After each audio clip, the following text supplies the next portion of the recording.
BNP আগে নির্বাচন চায়, তারপরে সংস্কার চায়, অথবা সংস্কার চায় না, নির্বাচন চায়। প্রত্যেকটা রাজনৈতিক দল যদি একই মত থাকে তাহলে একই হয়ে গেল। জনগণ বেছে নেবে যে কোনটা তাদের জন্য উপযুক্ত। এই কারণেই তো নির্বাচন। গণতন্ত্রই হচ্ছে শ্রেষ্ঠ ব্যবস্থা শাসনের জন্য, সুশাসনের জন্য, রাষ্ট্র পরিচালনার জন্য। আমরা কখনোই এই কথা বলিনি যে আগে নির্বাচন তারপরে সংস্কার। এটা যদি কেউ বলে থাকে একটা ভুল ব্যাখ্যা দেওয়া হচ্ছে। আসসালামু আলাইকুম, আশা করছি সবাই ভালো আছেন। আগে একটা ভিডিও আপনাদেরকে দেখাতে চাই, চলুন। ডক্টর ইউনূস, তুমি ভাই নির্বাচন দাও, নির্বাচন দিয়া তুমি কই যাবা, তাড়াতাড়ি ভাগো। হাসিনা তো পলানোর সুযোগ পাইছে, তুমি পলানোর সুযোগ পাইবা না। তোমার 2 মাসের সময় দিলাম, 2 মাসের ভিতরে ক্ষমতা ছেড়া দিয়ে নির্বাচন দাও, নয়তো তোমার পরিণাম হাসিনার চেয়েও খারাপ হবে। আমি জাহিদ বললাম, এই দেশে খালেদা হাসিনা 2 পিস, আমি জাহিদ 1 পিস। নিশ্চয় বুঝতে পারছেন কাগজ লোক তুলনা করছি, আমার সাহসটা কিরকম আর কলিজাটা কত বড়। এটা হচ্ছে মির্জা ফখরুলের ছেলে। আমি এটাকে বিগত 16 বছর দেখিও নাই, চিনি না।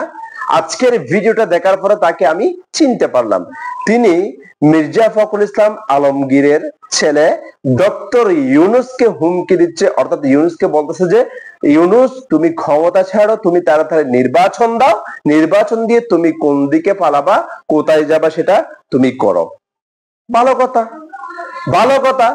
2000 শহীদের বিনিময়ে তুমি এই কথাটা বলার সুযোগ পেয়েছো, এটার জন্য তুমি এই কথাগুলা বলতে পারতেছো। আর যারা শহীদ হয়ে কবরের মধ্যে শায়িত আছে তাদের বিষয় নিয়ে একটা কথাও বলার তোমার মনে হলো না। তুমি এরকম রাজনীতিবিদ 16 বছরে কোথায় ছিলা বাজান? তুমি বিগত 16 বছর কোথায় ছিলা? তোমার এই অ্যাকোমোডেশন কথাগুলো কোথায় ছিল তোমার? তুমি যে হেকমত দিয়ে কথা বলতেছো, তুমি যে ডক্টর ইউনূসকে হুমকি দিয়ে কথা বলতেছো, কই বিগত 16 বছরে তোমার মুখ থেকে কোনো কল্যাণমূলক কথা শুনতে পাই নাই আমি। দর্শক, এবার আপনাদেরকে আরেকটা ভিডিও দেখাবো। মির্জা ফখরুল ইসলাম আলমগীর সাহেব কি বলেছেন। ডক্টর ইউনূসকে সংস্কার না করে নির্বাচন দিতে বলে নাই মির্জা ফখরুল ইসলাম, এই কথাটা আবার আজকে সংবাদ সম্মেলনের মাধ্যমে আপনাদেরকে জানিয়ে দিয়েছেন। মির্জা ফখরুল ইসলাম মিথ্যা বলতেছেন নাকি আমরা মিথ্যা বলতেছি, জনগণ মিথ্যা বলতেছে, কোনটা? নাকি জনগণের চাপে পড়ে মির্জা ফখরুল ইসলাম আলমগীর এই বক্তব্যগুলা পুনরায় দিচ্ছে? কোনটা? জনগণ এখন নির্বাচন আর চাচ্ছে না।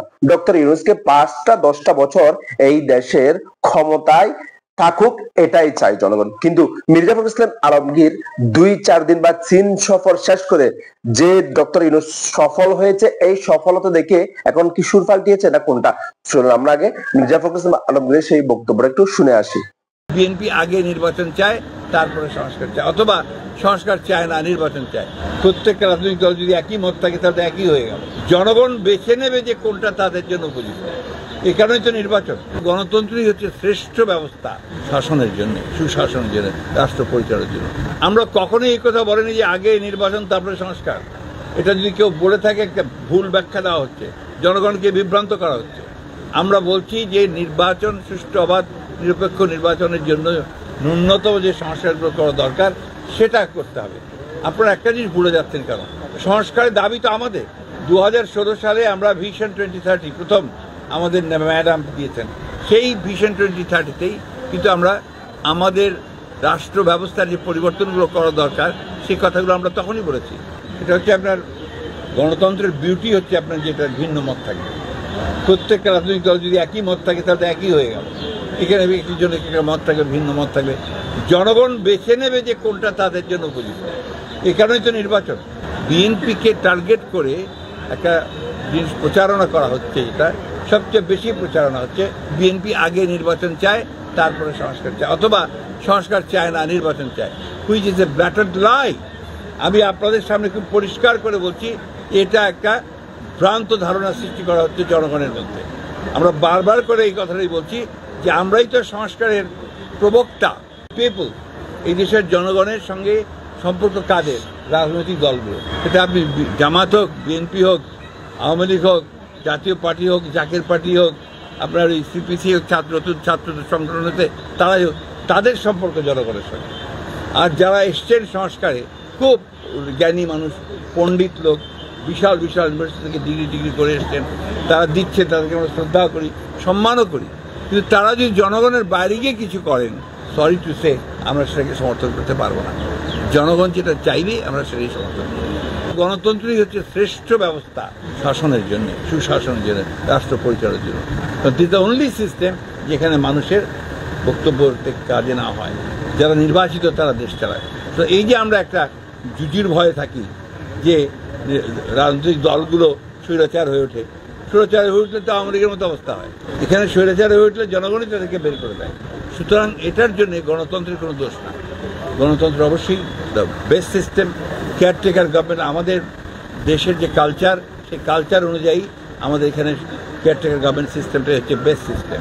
তা না হলে এই চীন থেকে সফর করে আসার পরে ডক্টর মোহাম্মদ ইউনূসের অবস্থান নিয়ে আজকের বিএনপির অবস্থান একসাথে করে আমি একটি আলোচনা করছি।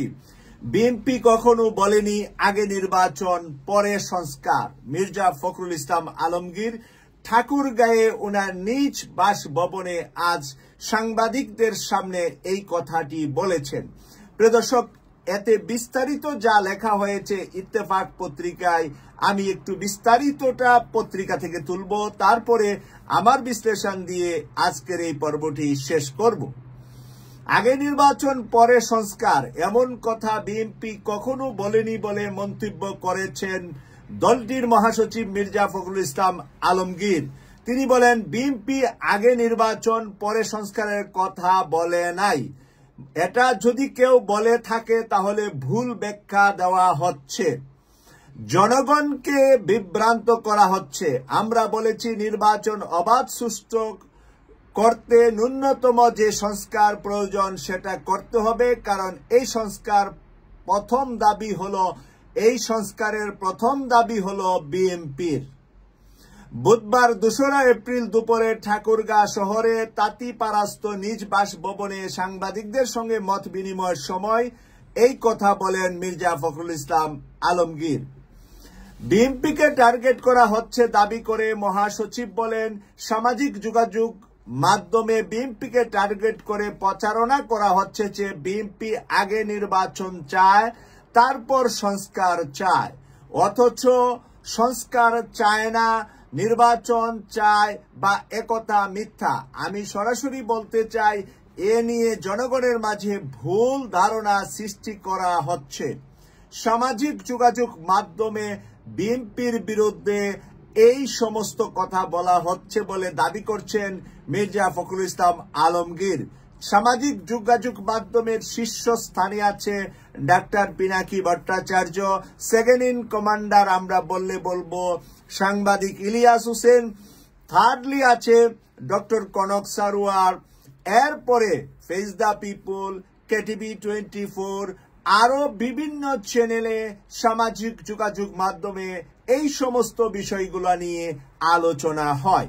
প্রিয় দর্শক, তাহলে কি মির্জা ফখরুল ইসলাম আলমগীর সাহেব বলতে চাচ্ছেন যতগুলা ইউটিউব, ফেসবুক পেজে বাংলাদেশের এই নতুন স্বাধীনতা নিয়ে আলোচনা হয়েছে সবগুলা মিথ্যা ছিল এবং বিএনপির পক্ষে কি আমরা তখন কথা বলি নাই? আমরা সবাই বিএনপির পক্ষেই ছিলাম, জামাতের পক্ষে ছিলাম, ছাত্রদের পক্ষে ছিলাম, গণ অধিকারের পক্ষে ছিলাম, বাম রাজনৈতিক দলগুলার পক্ষে ছিলাম, চরমোনাইয়ের পক্ষে ছিলাম, হেফাজতের পক্ষে ছিলাম, সবার পক্ষ নিয়ে শুধুমাত্র স্বৈরাচার আর তার দোসরদের বিরোধিতা করেছিলাম। আজও তাই করে যাচ্ছি। যারা করছেন আর ডাক্তার পিনাকি ভট্টাচার্য, ইলিয়াস হোসেন ভাই, তারা আজও সেই স্বৈরাচারের বিরুদ্ধেই কথা বলছেন। শুধুমাত্র তখনই কন্ট্রাডিকশন বিএনপির সাথে আমাদের সকলের হচ্ছে যখন নাকি ফেসিবাদকে সাথে নিয়ে নির্বাচন করা, ফেসিবাদকে স্পেস দেওয়া, ফেসিবাদের সংবিধান বাতিলের বিপক্ষে বিএনপির অবস্থান নেওয়া, ফেসিবাদের রাষ্ট্রপতি চুপ্পুকে বাতিলের বিষয়ে বিএনপি বিরোধিতা করা, তারপরে 16ই ডিসেম্বর নতুন সংবিধানের ঘোষণা দেওয়া এবং সেখানে বিএনপির বিরোধিতা করা, এই সমস্ত কারণে আমরা যারা বিএনপির পক্ষের আলোচক ছিলাম তারা বিএনপির বিপক্ষের সমালোচক হয়েছি। এখন যদি মির্জা ফখরুল ইসলাম আলমগীর আমাদেরকে দোষারোপ করেন আর নিজেকে পুত পবিত্র বলে দাবি করেন, তাহলে এই দাবির জবাব দিবেন আপনারা যারা আমাদের কথা আগে শুনেছিলেন, বর্তমানে শুনছেন। আপনাদের কমেন্টস করে আপনাদের মতামত লিখবেন। আমি মির্জা ফখরুল ইসলাম আলমগীর সাহেবকে সম্মান করি, কিন্তু ওনার মতন একজন বিজ্ঞ সিনিয়র মানুষ, উনি যদি এভাবে এখন অনলাইন সোশ্যাল মিডিয়ার বিরুদ্ধে দাঁড়িয়ে যান, আমাদেরকে বিএনপি বিরোধী বানিয়ে ফেলেন, তাহলে এটা বিএনপির জন্য বড় মাপের ক্ষতি হবে বলে আমি মনে করছি। আপনারা যারা আমাদের কথা শুনেন, আপনাদের কাছ থেকে জানতে চাই আমার কথাটা সঠিক কিনা, যে যদি অনলাইন সোশ্যাল মিডিয়াকে এখন বিএনপির সাথে কন্ট্রাডিকশনে দাঁড় করানো হয়, দুইটা প্ল্যাটফর্ম করে দেওয়া হয়, বিএনপি একদিকে সোশ্যাল মিডিয়া অন্যদিকে, তাহলে বিএনপির জন্য কত বড় ক্ষতি হবে বলে আপনারা মনে করেন? যারা বিএনপি করেন তাদের কাছ থেকে আমাদের জানতে চাওয়া। প্রিয় দর্শক, আপনারা যারা বিএনপি করেন তারা কিন্তু আমাদের সাথে সুর মিলিয়ে দীর্ঘ অনেক বছর যাবৎ কথা বলে আসছেন। তাই আপনাদের কাছে মির্জা ফখরুল ইসলাম আলমগীর যা বললেন তা ছেড়ে দিলাম। এখানে আরো যা লিখেছেন আপনাদের সামনে সর্বশেষ অবস্থান তুলে ধরছি। ওনার বিভিন্ন রাজনৈতিক দলের উদ্দেশ্যে বিএনপি নেতা বলেন, জনগণের সঙ্গে সম্পর্ক রাজনৈতিক দলগুলো সেটাই যেই দল হোক না কেন, যারা সংস্কারে এসেছেন তাদের আমরা শ্রদ্ধা করি, সম্মান করি, তবে তারা যদি জনগণের বাইরে গিয়ে কিছু করে বিএনপি সেটা সমর্থন করবে না। মহাসচিব আরো বলেন, গণতন্ত্র হচ্ছে রাষ্ট্র পরিচালনার শ্রেষ্ঠ ব্যবস্থা। এখানে কোনো রাজনৈতিক দল ক্ষমতায় আসার পর যদি স্বৈরাচার হয়ে ওঠে, তাহলে জনগণই তাদেরকে বের করে দেয়। তার বাস্তব প্রমাণ আওয়ামী লীগ। উনি আওয়ামী লীগকে বাস্তব প্রমাণ হিসাবে উল্লেখ করেছেন যে ভবিষ্যতেও যদি কেউ রাষ্ট্র ক্ষমতায় আসে, রাষ্ট্রের সাথে বেইমানি করে, রাষ্ট্রের সাথে গাদ্দারি করে, রাষ্ট্রের অর্থ পাচার করে, দুর্নীতি করে, দুঃশাসন চালায়, তাদেরকে জনগণ বের করে দেয়। এর প্রমাণ হলো শেখ হাসিনা ভারতে পালিয়ে যাওয়া। প্রিয় দর্শক, সেই সুন্দর কথাটার ভিতরেই আমরা থাকি। আমরা মির্জা ফখরুল ইসলাম আলমগীর আজকে যা বলেছেন এই কথার উপরেই উনি থাকবেন। উনি সংস্কারের বিষয়ে এগিয়ে আসবেন। বিএনপি একটি বড় দল, বিএনপি যদি সংস্কারের পক্ষে আসে তাহলে আর সংস্কার করতে আমাদের আর কোনো অসুবিধা হবে বলে আমি মনে করছি না।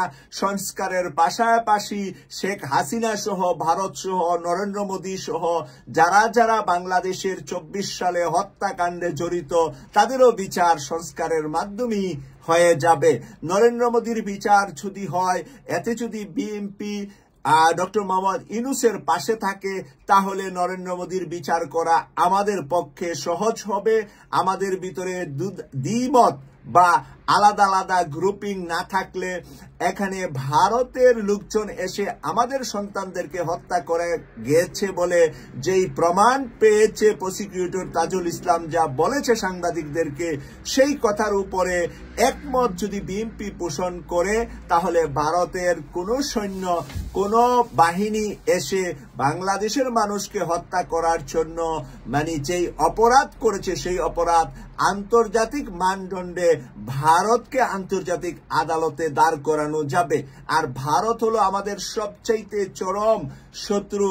53-54 বছর তারা সেটাই দেখিয়েছে। তারা শুধুমাত্র আধিপত্য বিস্তার করে তাদের নতুন প্রদেশ হিসাবে বাংলাদেশকে ঘোষণার জন্য এতদিন পর্যন্ত জুলুম, নির্যাতন, হত্যা চালিয়েছে বাংলাদেশের উপরে।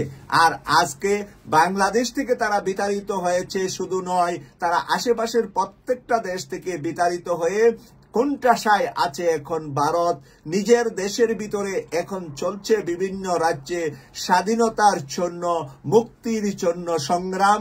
তাদের নিজের দেশ